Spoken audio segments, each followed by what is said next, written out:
Good afternoon. तो प्यारे बच्चों, आज हम क्या सीखेंगे? गुजराती में व्याकरण, भाषा, विवेक, विषय सूची, प्रस्तावना। तभी हमें भाषा विवेक तो समझा। अभी उसके खंड है एक, उसमें है भाषा।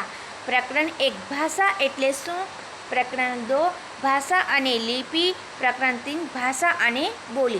तो प्यारे बच्चों, आज हम ये 3 टॉपिक समझेंगे कि क्या है भाषा, क्या है भाषा और लिपि, क्या है और भाषा और बोली क्या है, इसके बारे में जानेंगे।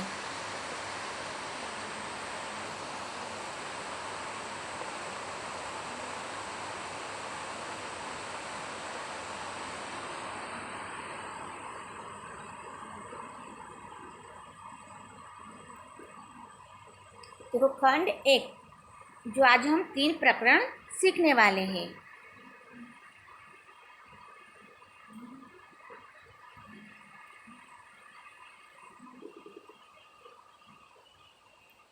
खंड एक, भाषा।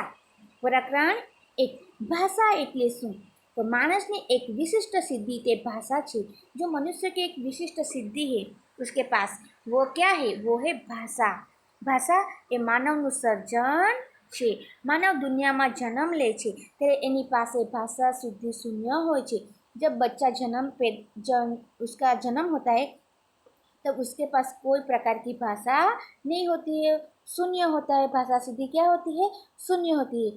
पर जब वो 4-5 साल का होता है तब उसके पास भाषा आत्मसात थयेली गणाय छे। क्योंकि वो आसपास से सीख लेता है, अपने फैमिली में से भी सीख लेता है અને એટલી સરળતાથી બોલતો જાય છે કે થોડા વખત પહેલાં પોતાને આવી શક્તિ હતી જ નહીં એનો ખ્યાલ પણ એને રહેતો નથી। क्योंकि हम सबको पता है, हम सबका भी यही हाल है कि जब हमारा जन्म होता है तब हमारे पास भाषा शक्ति शून्य होती है, हमारे पास कुछ नहीं होता है। लेकिन जब धीरे धीरे हमारा 3-4-5 साल हो जाता है तब हमारे पास भाषा का बोलने का ढंग तरीका हमें आ जाता है, हमें भाषा, और हमें पता भी नहीं चलता कि उसके पहले हमारे पास ये सब नहीं था। भाषा अनुवांशिक संस्कार तो नहीं ज, ये सीखवी पड़े छे। मानस श्रवण अने एना अनुकरणथी भाषा सीखे छे। श्रवण क्या है? श्रवण मीन्स के सुनना और अनुकरण मतलब कि एक दूसरे को देख के भाषा हम सीखते हैं। जो समाज में ए उछरे छे ए समाजनी भाषा ए सीखे छे। जैसे हम जब लंदन में हमारा जन्म होगा तो हम वहाँ की भाषा सीखेंगे, हम राजस्थान में हमारा जन्म होगा तो हम वहाँ की भाषा सीखेंगे, और हमारा जब गुजरात में जन्म होता है तो हम गुजराती भाषा सीखते हैं। उसी तरह भाषा जहाँ जे कास्ट में जन्म थाय छे ते भाषा बाळको सीखे छे। जहाँ उसका उछेर होता है, उसका अनेक संस्कारों द्वारा जे घटनाओं समाजना सहवासथी ए शीखवे छे तेम भाषा अग्रस्थाने छे। व्यक्तिना मनोभाव व्यक्त करवानुं सामी व्यक्ति सुधी वर्ग व्यवहारथी तेने पहोंचाडवानुं काम करे छे, भाषा काम करे छे। भाषा शब्द भाषा बोलवा परथी बनेलो छे।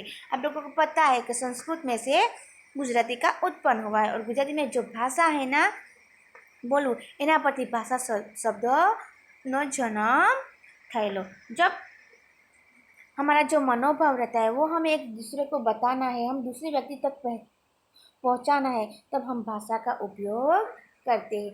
भाषा एटले अभिव्यक्ति अने अवगमननो अवाजोनुं बनेलुं वाणीमय माध्यम छे। भाषा क्या है? अभिव्यक्ति है। अवगमन अवाजोनुं बनेलुं वाणीमय छे। माणस ज्यारे आदिम अवस्थामां हतो त्यारे पोतानी लागणीओ, भूख, तरस, भय, क्रोध वगैरह दर्शाववा माटे जुदा जुदा अवाजों उपयोग करतो।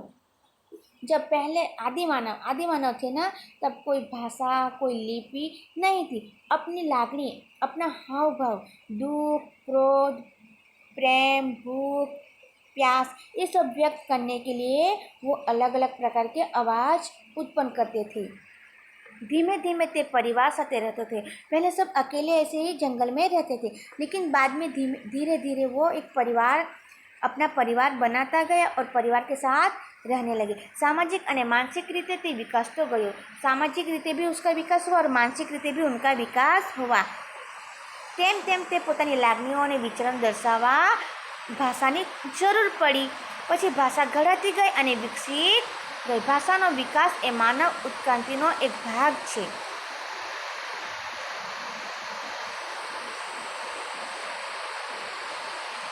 વિના માનવ સમાજનું અસ્તિત્વ સંભાળી શકે. ભાષા વિના માનવ સમાજનું અસ્તિત્વ સંભાળી શકે નહીં. પરંતુ આ સાથે એમ પણ કહેવું પડે છે કે ભાષા કેવળ અભિવ્યક્તિનું જ નહીં પણ અજ્ઞાન મેળવવાનું સાધન પણ છે.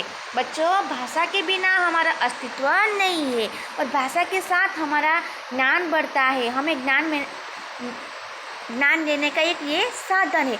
भाषा मात्र विचार વિનિમયનું સાધન નથી, વિચારનું એકમાત્ર વાહન પણ છે. ભાષાની મદદ વગર વિચાર કરવાનું શક્ય નથી. જો हमारे पास भाषा ही नहीं रहेगी तो हम कैसे सोचेंगे, क्या सोचेंगे, हम क्या बोलेंगे. हमारे पास भाषा होगी तभी हम बोलेंगे. भाषा એ વિચાર એક જ વસ્તુના પરસ્પર ભિન્ન છે. ભાષા અને વિચાર એકબીજાના પરસ્પર છે અને અવિચ્છનીય એવા બે પાસા છે.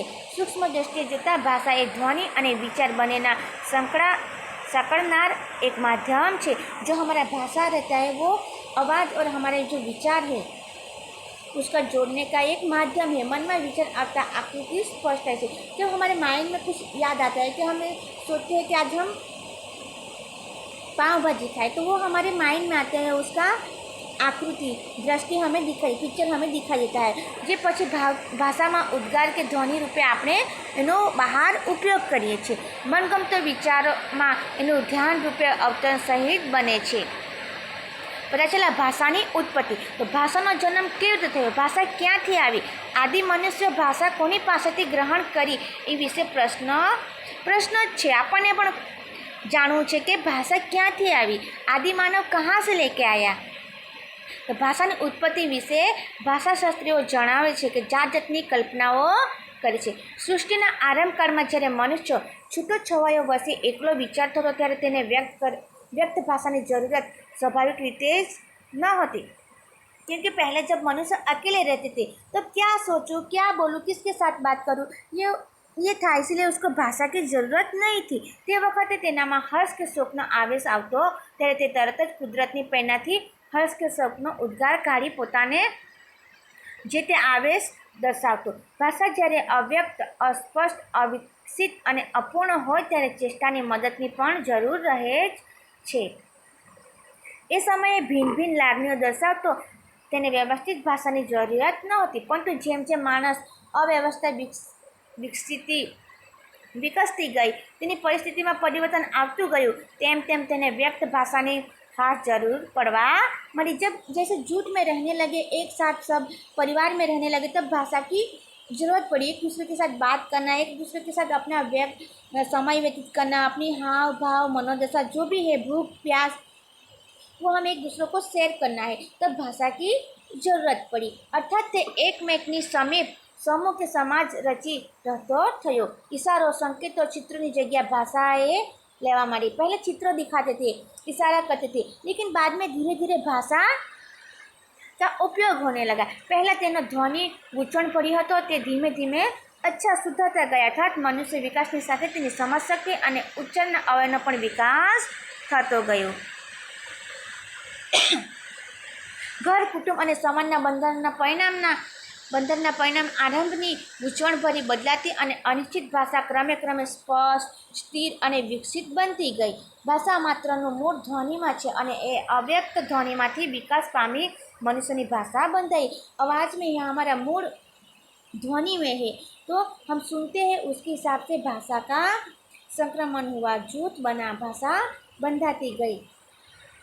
हिंदू धर्मशास्त्र प्रमाणे ગિરિ સંસ્કૃત જ આદિ ભાષા છે જેનું પરમેશ્વર સૃષ્ટિના આરંભકાળ ઋષિઓએ જ્ઞાન આપ્યું હતું. ક્રમે ક્રમે ભાષા ઉપભાષાઓનું ઉત્પન્ન થઈ.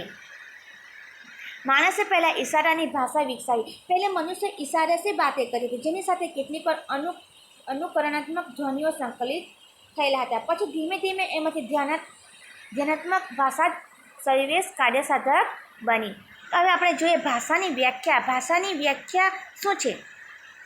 આથી જ ભાષાને સમજાવતા જેબી કેરોલ જણાવે છે કે ભાષા યાદચ્છિક વાતચીત ધ્વનિઓ અને ધ્વનિક શ્રેણીઓની એક ઘટનાયુક્ત વ્યવસ્થા છે જે માનવ વ્યક્તિઓને કોઈ જૂથ દ્વારા પારસ્પરિક સંદેશો વ્યવહારમાં ઉપયોગમાં લેવાય છે કે લઈ શકાય છે અને જે મનુષ્ય પરિવેશમાં જોવા મળતા પદાર્થ બનાવવા અને પ્રક્રિયાઓને લગભગ पूर्णपणे नोंधी आपे छे। भाषा क्या है? तो भाषा मनुष्य के व्यवहार में उपयोगी है, पारस्परिक संदेश भेजने में, एक दूसरे से बातें करने में, अपना हाव भाव व्यक्त करने में जो उत्पन्न होती है वो भाषा है।